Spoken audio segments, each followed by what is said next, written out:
Welcome to another episode of the Working It Out podcast. We're here today with Don Barrell. He's got a long list on his CV, but we'll start with the part which I'm most passionate about. If you know me very well, I always talk about greenhouse sports. So have the absolute pleasure of talking to the CEO today. Welcome to the podcast, Don Barrell. Yeah, thanks very much for having me. Looking forward to this. But I really appreciated you saying yes, and this one I was really excited for. And when I was going through your list of all the accolades, there's been some really great ones on there, playing for Saracens, which would probably be top of most of people's list. But for me, because of my passion for greenhouse, this is just picked that. But yeah, there's some really cool stuff in there, from working with the RFU to playing for Saracens. So yeah, the really cool accolades there. Yeah, it's been. I think varied was the journey. Definitely themes of sport, but it's I think probably contributed to where I am today. Quite enjoyed it, to be honest. It's been a ride. So what we'll do is we'll jump straight into our first question, which we do with all of our guests. So we have a Working It Out locker. So this locker's got loads of items from people's relationships with physical activity. It's pull-up bars to compression socks to treadmills to varsity photos, the lot. So is there one item that comes to mind in terms of your relationship with physical activity that you'd like to put into our locker? Yeah, so all of your guests have told you how much this has made them think, and it's a good question, because it has. There's easy ones. You've talked about rugby, definitely had a career in it. I don't think it's something from that. It's a bike. So I'm going to put a bike into it. So if you know me well, you'd say which bike. So I'm just going to stick with it's my general bike. So look, I have always enjoyed activity, moving. It's probably the thing I now spend most of my time on. But that's not the reason it goes in. It goes in because for me, like cycling, getting on your bike is one of those super universal things. Like I did it as a kid, and 2 miles an hour feels like 200 miles an hour. You can go further away from your house. You can build jumps, hang out with your mates.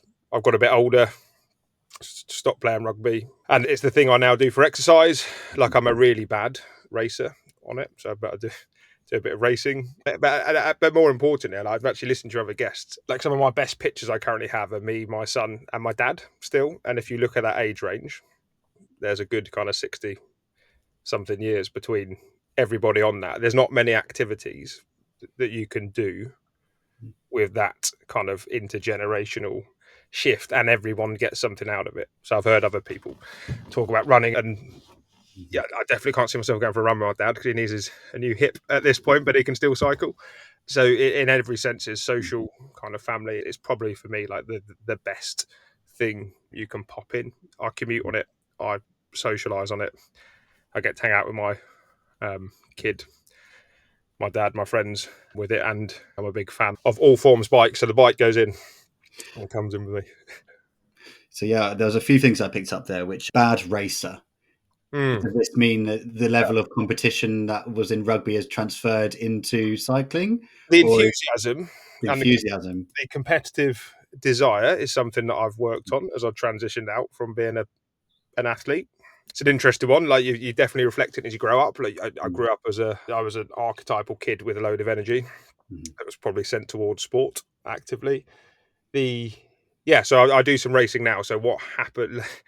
Like I finished playing, I was looking for some activities. I did a few random bits. I did some wakeboarding. Always enjoyed riding my bike. Try crit racing. There's nothing more humbling than doing a fourth cat crit and being overtaken by a 13-year-old, probably on his dad's old bike, and they ride off in the distance, and you just can't get anywhere near. And then, do you know what? And I've started in ultra racing, Alex. So I did a 1,500-mile race. A couple of years ago. I've just got a place on Edinburgh, London this year. I came 13th on my ultra, which at 105 kilos at the time, I can visualize myself as Tom Pidcock, but he's got 40 kilos on me, so I'm always a disadvantage. I was just good at not stopping. So yeah, I love it. That's what I remember talking to Lauren Steadman, who was the first podcast I did, para triathlete. Yeah, and she just says she just has the engine for it. Like she talks about her body as if it wasn't her own, and it's just the engine. And because she was into swimming and went into triathlon, she was like, the bike is just because I've got the engine for it. So that's the only reason why I'm good, because I just don't stop. So it sounds like you've got the engine for it as well. Do you know, like, it's really interesting, and I know we're going on other stuff, but I had to change because I was a rugby player. So you're a para athlete.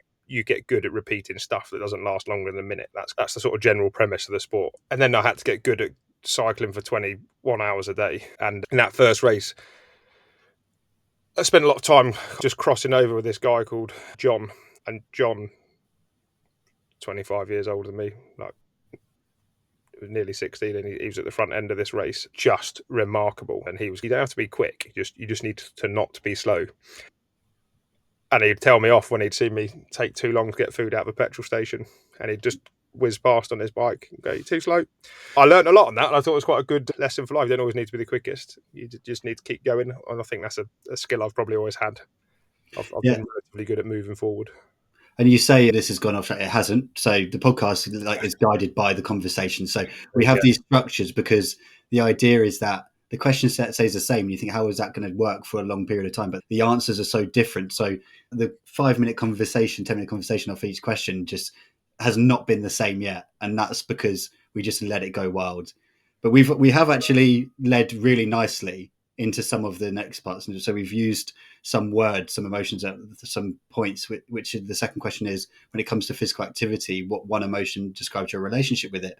And I'm really interested to hear what that one word, because you said you'd prepped, what word you have thought about, because I've heard like enthusiasm come through and some bits like that. So throughout your life, what is there an emotion that comes out the strongest? Yeah, development. And there's loads of other I'm lucky to have had them and still get them, right, through sport and activity. But if I say, what is it? What has it been to me? Development. Like it was something that if I look back on now with the hindsight of a few years, it's always something that moved me forward or made me learn. Not always in the time, and at the moment quite appreciated that was something I would learn and reflect on and think, oh, I'm glad I had that experience. There are definitely times, having had a professional sports career, when you think, crikey, this is a tough one, and you don't see it in it, but you do, given the hindsight of years, and you get better at realising it. Like as a kid, it gave me an opportunity to achieve stuff, to develop, and naturally, people want to progress. So people want to move towards that kind of mastery. They want to move towards that bit. And like on small levels, I see it in my own children. They're 7 and 9. They want to progress, so it gave me a chance to develop. As I've got older, I developed not just the sport, I developed the kind of psycho-social skills around it. I love developing people through sport. That's the thing I love, right? That's the career I've had once I stopped playing. I was a coach and then started to lead systems and run systems and national bits, but they were really about developing people, processes, systems to ultimately improve like life outcomes for people. And as I did more of it, it maybe didn't come about developing you, Alex, in that session with me standing in front of you in my tracksuit and other stuff. It became about how can I develop a system and the people within the system to develop other people. And as part of that, I grew and developed myself, right? Because your skills have to grow to go and do those things. And in the current job, that's it. I guess I've sharpened the sword to go, okay, now I'm working with people who absolutely need the benefits of sport and to be developed through sport and all the skills and other bits I've learned. And personally, it's the first CEO job I've had. I'm developing again, and it's a sports-based charity. And yeah, it's great. So I think for me, like that's the word that's driven everything in sport. What do you think the difference is between developing within participating in sport and working in? What do you feel the difference is in for yourself? Not massive, because that sort of, I think the process of acquisition and like either of skill and knowledge is, it depends how far we want to zoom out, but in effect, like the thing is, there is something you probably can't do and you are taking steps towards doing it. And once you're doing it, you want to be able to do it in a more impactful, effective way, and you want to engage other people. So that might be catching, passing in my first job, tackling. In this job, it might be some of the softer skills around coaching. It might be talking about a spreadsheet. You've got to look at the numbers, right? You're leading an organisation. The acquisition process around knowledge and skills and taking people on the journey, I think, is super transferable and similar. We can never forget that. Is that something which, so this transition into development of sport and thinking about others, is this something that you were conscious of in your early career? Were you always thinking this is going to be the next thing for me? Yeah. Or was it towards the transition, because I've seen you in amazing roles now. You said that performance advisor, talking specifically about this, you do that. You're coach mentor at the Premier League, head of performance pathways programs at RFU. Was it always the intention that you enjoyed doing that, or was that something that you learned as you're progressing through your professional career? Like, I've always enjoyed like working with people, right? Like that, I'm a person who energizes around other people, and it's always been something that's true. Like I was in years 7, 8, and 9, and spoke to school around, can I do some mentoring with other kids who are in trouble in the school? Help me do it. After, look, my rugby was going okay as a young person. I was in the academy system. When I was 16, I went to Peru for a month. Did some traveling because I thought, okay, if I don't, my parents were super supportive. If you don't do it now, and I end up signing this contract in 2 years, then I definitely won't be able to do it. So I went and travelled, and I met people, developed. I studied anthropology, anthropologist. At the time when I signed my contract at the club, they wanted me to go and do. They said you need to go and do sports science. Look, and I was the first generation to get to go to uni within my family. Right, that felt great, and I wanted to go and study what I wanted to study. And if I was going to sign a sports contract, I didn't want to do more sport. Like, I wanted to do something I found genuinely interesting. So people, development, culture, society, like, they are great tools. So I think we have to be, like, you always got to be conscious that all these things are connected. Like, that there's loads in it. When I stopped playing for Saracens, thought I was going to teach. So I started that. So I was at Mill Hill School. Saracens were really good as a club, helped me open that relationship. So I was coaching the rugby and just dipping my foot in. Okay, what would it look like? I've started to teach, and was stood in a few history classes, started to teach a few lessons again, the skills of how do I work with young people and get them to listen, be engaged. Like, that was a great thing. But yeah, I would have thought it would have been something in that space had the first career not happened. That's amazing. The history as well. That was a curveball for me. Wouldn't have put that. I would have thought when you started talking about teaching, you meant physical education route, but you actually mean what your degree was related to. So that's pretty awesome as well. Yeah, look, I love sport. I'm an absolute believer, and say this to people I work with now, like, you need two sides to your coin. So if your main thing is, like, as a professional athlete, clearly that was my main thing. I had a load of time outside of playing, like, because you can only train for so long till your body explodes. So it's true in all sports, and therefore you do have some more time. So I did coach like every week, 2-3 times a week as a professional athlete. Schools, community clubs, adult teams. I read, I listened, I learned. I was working at England and working with England. I got facilitated one day by a guy called Patrick, who works and runs a company called Leading Edge. He was so good as a sort of developer of people. And I came out this session thinking, that's the first time like I've really been challenged, and not in a just ask me questions, got me to reflect. And I was thinking, okay, this is coaching. This is coaching without a ball, bike, sport, or whatever it was. This was coaching me to be better at the job. And at that time, it was running a talent system. So afterwards, I hounded him and said, can I come and watch you? Can I come and watch you in this room? Can I follow you around? Can I see you operate? Can I watch you go in and out of other businesses? Let me do all of that. And then I struck up a relationship to go and start coaching in other organizations, in businesses, because I felt that was a stretch, that was a challenge, that was an uncomfortable space for me to be in. And that's something then I was doing and have done for years, because that's how you grow. Like, you find things that make you slightly uncomfortable that you think accelerate your main side of the coin, and you have to be targeted and proactive in going to find them. I'm really interested in part because you've mentioned a few people. You've mentioned Leading Edge. You've mentioned coaches in the past. Yeah. And the next question is around our inspirational dinner party. Yeah. Like, I feel like we're leading into a few people being mentioned, and what normally happens is people go, nope, they're not the ones that I had written down at all, but they're just people who have influenced my career. So if you were going to have an inspirational dinner party, we've called it, you have 3 seats, you're there. These are people who've inspired you, but related to physical activity and sport. Doesn't have to be your progression, doesn't have to be your career. It's just people you've watched on TV or anything at all. So if you're going to invite 3 people, who would you invite? I've gone around the house on this. There's a small table at me plus 3. Alex, you've kept it small and intimate, so the conversation will be good. It's fascinating because you flip between people you have knowledge of and who have really influenced you and have moved you, and they're definitely those people. First rugby coach at a local club, This guy called Les Simpson. Williams was a teacher who took me through my secondary school, and he was a great kind of guide to me, taught me some of the best bits of sport when I was playing England youth teams. Used to handwrite letters before every international, wishing you luck and setting out some goals and things, and value all of those things. So there's been some great people.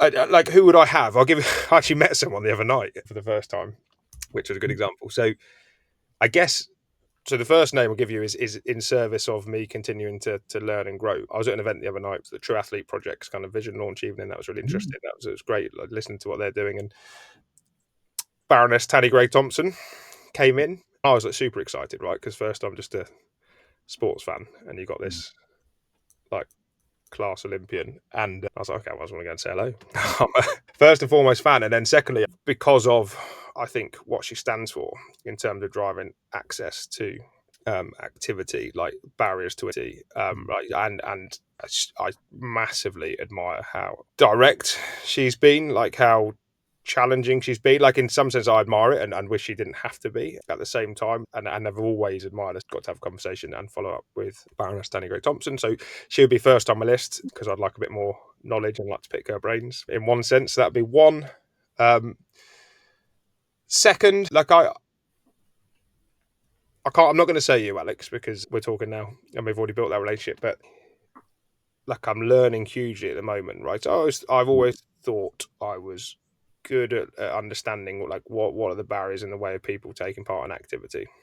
So even when I was like in doing the job that was around getting people to the top end of the pointy end of the pathway, so we'll take the unnamed person in my current job. So I will lift one of my young greenhouse people to that table who I've yet to meet, and we'll hear from them because they're going to be young and they're going to be living the challenges that are there, and they're going to bring perspective that is going to make people like me need to listen.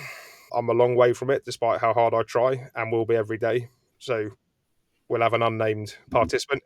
The last one, you've only given me one more seat, but this is the group that hasn't changed. I was going to say my family, so my parents, my brother and sister.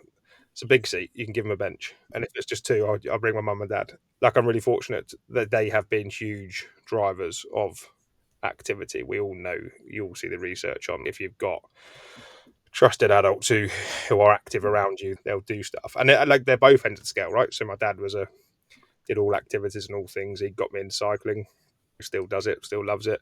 My mum was active, walked, got us outside as kids, punted us out the front door when we were obviously a bit too much over the fields. Let's go and whack some trees and do stones. Both a love of being outside, of moving, of doing things for me. I think if you got that opportunity to have that time with those people in your life, then yeah, I'd pick them above someone more famous, because I appreciate that. That's fortunate, and I think they bring a good view anyway. That's a really good three people, and this is why I've brought back this question in this series, because didn't do it in the last one, but it was in the first, and I love the diversity of what people say.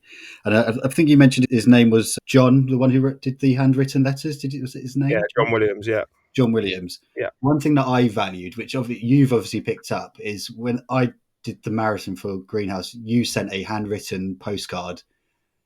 My writing's not very good, but writing horrendous. But I really valued that, and that was obviously, whether it was picked up from John or not, I think that was something which I really valued before. And it was at a stage when still training and it was tough, and you're saying, oh, thank you for what you're doing. That's when I was like, no, I'm doing the right thing. Do you know what? The letter thing's important, and another good example, and just to mention it. So yeah, definitely learnt that from John and Nigel Ray, the sort of man who's owned and driven Saracens into what it is as a club. He was a great sort of letter writer and marker. Like 6 months after I left the club, like I'd actually left, I wasn't employed, I'd gone to work for England. We had our second kid was born, and I got a handwritten letter, some flowers, a bottle of champagne, on like within about 24 hours of Rose being born, saying congratulations, like another kind of member of the Saracens family and other stuff. And I think there was no reason to send that other than you care for people, and if you lead with care and genuinely lead with it, and become like ruthless in working out what that looks like, feels like, kind of carries like in actions, like you learn stuff from people. And I think they're small kind of parts of what that is. So I'm glad you enjoyed it as well. Yeah, no, it was lovely. And then the part around we'll talk about Tanya Gray Thompson as well, Baroness. How was that experience meeting her? Yeah, really good. That's what's nice. I thought she's a super smart person who's achieving in and after sport. Someone I'd want to learn from. Is clearly influencing, challenging, like in the right ways. Like I pick up articles. I just think, and she's doing some stuff because we still haven't made it easy. Like it was only a few months ago, I was reading an article where she'd had to crawl herself off of a train because like simple things weren't good enough. And I think actually like a great reminder, but when someone does it with like such kind of skill and quite a sort of fierce resolve, I just think someone I could learn from massively. So I'm glad we're trying to sort a coffee out, which will be I'll be looking forward to. That'll be high on my list.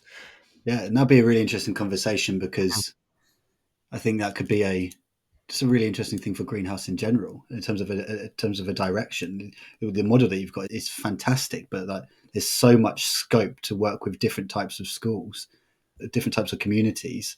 I think that could open so many quite exciting doors.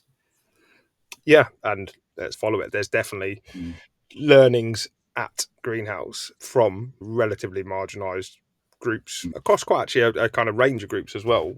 And we've learnt and we've got stuff to say and we've got things to influence because of that. And that's something that we can really learn from. And then, so we've got Tanya Gray Thompson, we've got the Greenhouse participants, and we got your family, mum and dad. I think they're three amazing seats, and we'll say mum and dad, put them on one seat together, but we'll, in theory, get a bench and everyone can join. Brother and sister there as well. So there you go. Yeah.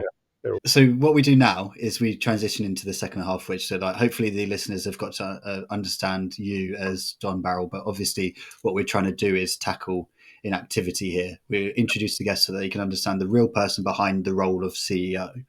But this next part, we want to map out the causes of inactivity and understand what you're passionate about in that field. But before we do that, for those who maybe this is the first time they're hearing you speak in relation to sports development policy, governance, whatever you want to call this, could you give a bit of a download of who you are in your role, what the organisation is and what they do? Yeah, obviously Don Barrell, the chief executive at Greenhouse Sports. Greenhouse is an incredible organisation. So if people haven't listened before, Alex, then I think you need to finish this introduction. So I'm going to get you to do it. But what we do is we work with those young people who really most need engagement, who are at risk of dropping out, and through brilliant mentoring and engagement through sport, we're driving up school attendance, we're driving up employability, we're driving up social mobility. We use sport as an incredible tool for change with young people who need it most in the highest areas of deprivation, and we've been doing it for a while now. Yeah, and like I said, I plug it all the time, but it's hard to put into words succinctly my relationship with Greenhouse Sports. I'm only here interviewing CEOs and working employed by Sporting them because of Greenhouse Sports. That sounds very dramatic, but it's 100% true, and that's why I work with them as an organisation. So then, because amazing coach influenced me at the exact right time when they knew it and I needed it. So that's why I always advocate for the work that Greenhouse does.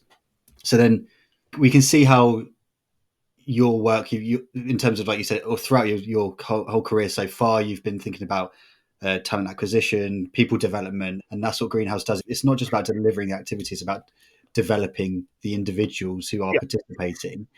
So, with that in mind, if we were going to if I was going to ask you, if you're going to start tackling inactivity, if you had a whiteboard and a pen, if you're going to start tackling activity, where does your mind go to, and where would you start?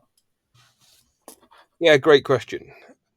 Look, I think firstly, you just look at like how easy is it for someone to just get at activity, like at its most basic, like where do you live?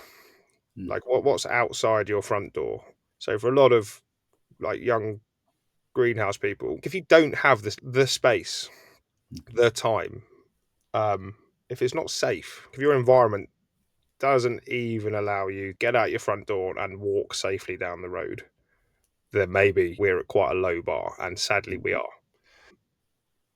And if you want to then tackle it at some point, like someone is going to need a person, a trusted person in their life who's going to help remove those friction points. So typically maybe someone a bit older who can navigate some of those challenges. So if you're lucky as a parent, the greenhouse's view is if everyone doesn't have that, then we can put mentors into schools, into the education system. Right, there's a legal requirement to get a kid to school. So whilst there's some brilliant charities working and people working outside of schools, the kind of legal and I guess moral duty to get a kid into education means that we can put that person in there, and when you're there, we can remove at least all the friction points around doing activity.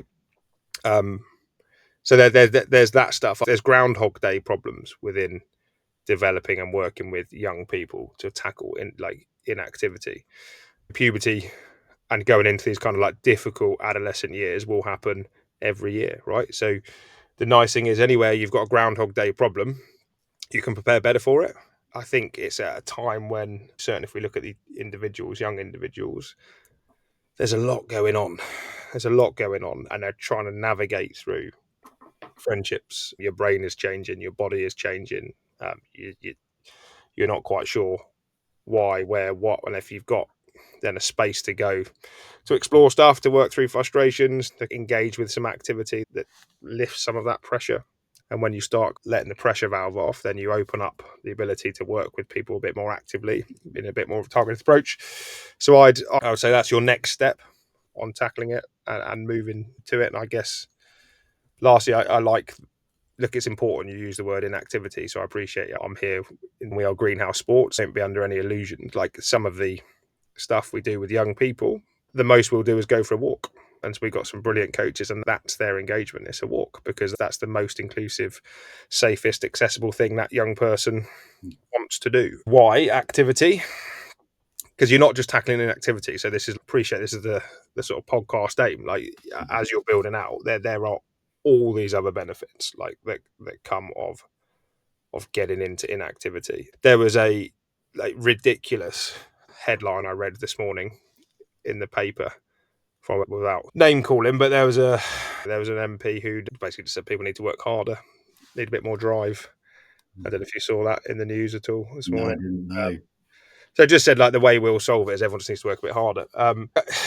There's some stuff we've got to be better at. What we can't. So sure, yeah, great. Let's take that on face value and assume how do we do it? Because my job has been for my whole life then really in working in. Okay, let's take a statement and assume if everyone did work a bit harder, that would be a good thing. I don't think we'd disagree with that on a very surface level. But then we've got to be super careful. Where do we teach young people that actually if you put something in, then there's some good stuff that comes back? Because that statement is so far from the reality and lived experience of some people who don't get a chance to see success and don't get a chance to experience achievement. So then if you put activity around them and you allow them to experience that, if I put something in here, I will get an outcome over here. And that can be as quick as minutes, right? But you and I will have both coached at some point and done a small intervention, and you just see someone light up and go, oh, wow, okay, that's changed. And then, so if we don't give young people chances to experience wins, and particularly in that with the greenhouse lens, like they can be hard to come by. So to say that you just need to work a bit harder when quite often you are putting your head above water is difficult. So what we do, you tackle inactivity by sometimes creating those wins for people. You let them see, okay, I've put something here and it's given me outcome here. And then you transfer that outside. You say, okay, we can now do that within how well you prepare for your next interview, within how well you've written your CV, within how much you've practiced speaking to someone. But what we can't do is keep letting people get away with statements that are generic, broad, and don't provide action. Like they are not good enough to help people move forward. Loads of notes just written then, and I'm trying to figure out which part to jump into first. No, it's fantastic. I think the part of this, the causal mapping exercise is what we do is people start broad and then we narrow them down. So there's a few points I'm trying to figure out, how do I prioritize what we're going to talk about here. So if we were saying, Don, you have a budget, you're working on this yourself, where would you focus your time and energy out of all of these things that you've said that you would love to see? Where would you go? Because obviously we've got Greenhouse's role, but then we also want to dig into what would Don focus on. It was mentioned actually on one of your last podcasts. The education system has had to take on the chin loads of other stuff over the years. And there's some brilliant humans teaching who are doing good things and working hard. And the more and more that gets lumped on, the more challenging their role becomes. What would I do is I honestly believe when you work within the sector, if we're talking about genuine inequality and inactivity, not everyone has the time, freedom, travel, facilities, parents, friends to take them to a sports club on a weekend. Like, that is a really nice problem to have, not a reality for the hundreds of thousands of kids who in the areas we're in all the time. So what would I do? I would put that mentor into the school system who can be called by their first name or coach or something, right? I always think the thing is, to a young person, your coach, to when you're talking to an adult, they're a mentor. And I think that importance is very different, but it's got to feel safe. They've got to keep showing up. That person has to be able to show up, and they have to be able to catch you at the moment you're in need. So the challenge of some things. And so what would I do? I'd make sure that person can turn up and stay there. I think the difference in that model from the one that says, okay, we'll run this program for X number of months for a few hours a week. What if I feel all right during those few hours a week? Or what if that's not the year that I'm really struggling with my identity or like who I am? Or maybe that's not the year that I've got problems or issues at home. Like the sort of consistent, permanent. And what that person then has, they have capacity, right? They have capacity to flex to the need of the child. And that's super important, because otherwise it's a sort of bolt on and a rush job. And I guess if you think to that mentor that you had, I guess I'd ask you, what was it like? What was the thing you got from it that you felt has meant that you're sitting here now doing these interviews? Was it the sport? I'd probably say no. Yeah, tell me, what was it you got from them? Describe it. I thought this was going to come up today, so which is I didn't plan to say this either, but you know me, I like to chat, so I'm gonna properly answer the question. Yeah, a guy called Tony. It was incredible, and he didn't even know for years that he did this, because in my opinion, he did this every day to everyone. It was just who he was. So he was just one of the coaches. I played football all day, and I was getting too old to be a greenhouse participant, and I was like, what do I do next? And so I volunteered. He was the one who was encouraging me to volunteer with Greenhouse, because then I could come along with my brother who was younger, still participate, be there for the day, because it was over at that time. It was over the summer. It was a summer holiday thing. You paid £1 a day, so we'd be there, and he on the first day talking to all of the volunteer kids. There was about 6 of us, and it was like, these kids aren't here because of the sport. Like, they'll be disengaged from their life, disengaged from family, disengaged from school, and we're here today to use football, dodgeball, basketball to re-engage them. That's why you're here, for them to have the best time possible, so that they can re-engage in the things that are important to them. And I said, this 15-year-old Alex, in a less articulate way, was like, this is blowing my mind, how I want to do this. Like, why isn't everyone doing this? England needs to be better at doing this. He goes, if you want to do this better and you want everyone to do this in England, you need to become the CEO of Sport England. And I was like, how do I do that? And honestly, it's, as cheesy as that is, that's what set my career path on. And then he started to just suggest and talk to me about ways of how I can actually knuckle down in my GCSEs, get a decent grade, because I wasn't doing well at all, and then focus on, okay, what's the next step for me? And then we'll just work it out from there. And it was a BTEC sport, and I managed to get that and go from there. So it wasn't like a long-term conversation. It was literally over the course of a summer holiday, so 6 weeks. And then that influence was huge. I always think the interesting bit is, but they had to be there, right? For and you had to be ready for that influence to happen. And I think that's the interesting part, right? On if we dip intervention in and out of places, sometimes it's almost like that. Here's what you could have won. So you're left with a T-shirt of a charity, and then actually might be the year later when like you were absolutely ready to be pushed and changed and transformed, and that person isn't there. And I think that's, again, not to go off, but we're talking a lot on schools, education, policy. Phyllis said the other side just before Christmas that actually the thing we belonging is going to be absolutely central to well-being, and that's going to be so important within education. So yeah, fine, lovely to say how, and I think that's the part. Like, if I'm allowed one other, like, I would push people to not be allowed to make those general statements without the plan behind it. Because, again, I would say, yeah, that's all fine. There's some really good evidence on how we drive belonging and being, and like an intervention you can put in place. But we've just done a big there's an educational curriculum review going on at the moment.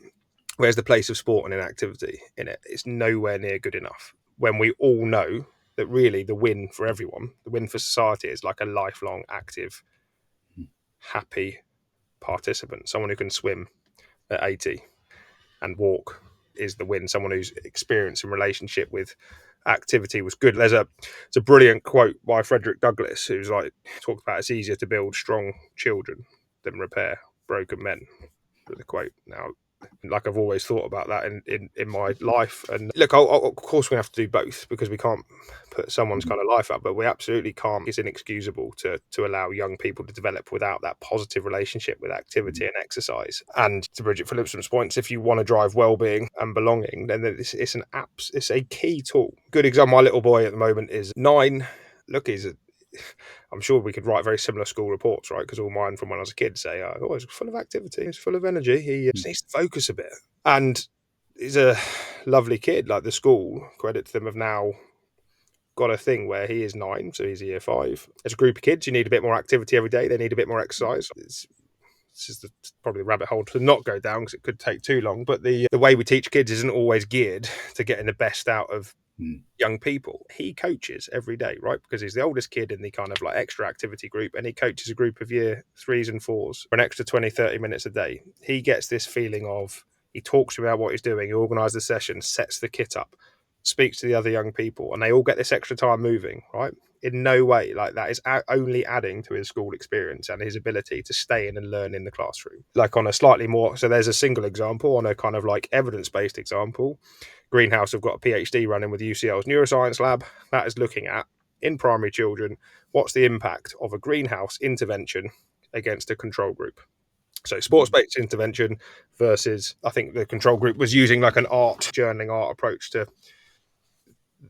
There is a measurable and clear difference in classroom, in a young person's cognition, right, and therefore classroom attainment, off the back of sports-based experience. So to go through a curriculum review that, again, doesn't really lean into the best thing we can do for a lot of young people is to look at the place of activity. You want to tackle inactivity, so the government have agreed breakfast clubs.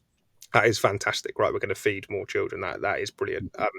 Greenhouse would say, we absolutely know if you do the breakfast club and you put that coach mentor in place, and they can do some sports-based intervention and work with those young people who need it, and talk around, okay, there's a big day coming up, you've got these classes you find challenging, you've got this relationship that's difficult, let's just work through it, let's talk through it. And we can do that whilst playing basketball. And because I've been fed, I don't have that barrier to achievement and attainment. And then I can do my little piece of mentoring, and then I step into a school day. Which do you think would have a better outcome for that young person, like, built up over a period of years? We all know it. So I think there just has to be some bigger, like, I'm a systems person, right? Like, you have to think in terms of systems. So if we're going to do breakfast clubs and feeding people, and we have evidence to tell you that using this sports-based intervention we can increase cognition and classroom attainment, it's not going to really cost you a load more money, and it's going to have a massive outcome on everybody within that school and system. And then this morning's conversations on everyone working a bit harder, that's how you do it. There's some steps that are practical and not just a load of hot air. Unbelievable. So the thing that does really unfair of me is, and every guest says this, is no, it's bigger than this, it's bigger than this. And I really do narrow people down, because the map I'm building, it has all of those bigger things. So when we start off broad, I note them down and I whistle them down so that we can try to get to we have that systemic view. Yes, you're saying the education system is fragmented with sport, and I've spoken in detail with that as well with Gary Labourne on, I think that was episode 2. Yep. He's a Greenhouse graduate, so they're doing well at getting that message out to everyone. But then we do dig into it in different ways, and the full-time mentor in school is a fantastic some example for those people who have the ability to be able to do that and work with. That's why I would never use the word like coach, even though they are Greenhouse coach. They are more than that. They're that mentor who is also a coach.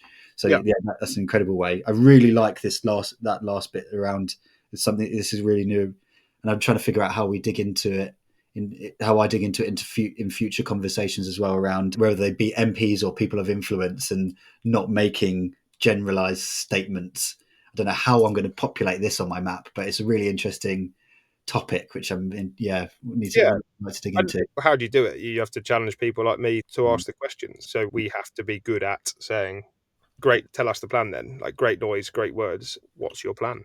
Show us. Or we have to call it. I guess that comes with the territory to an extent, right? Where our job is to amplify voices that are not brilliantly amplified. People are held back by opportunity, not ability. So I have the opportunity. So maybe it's my job to push it. I think that's an incredible place to finish there.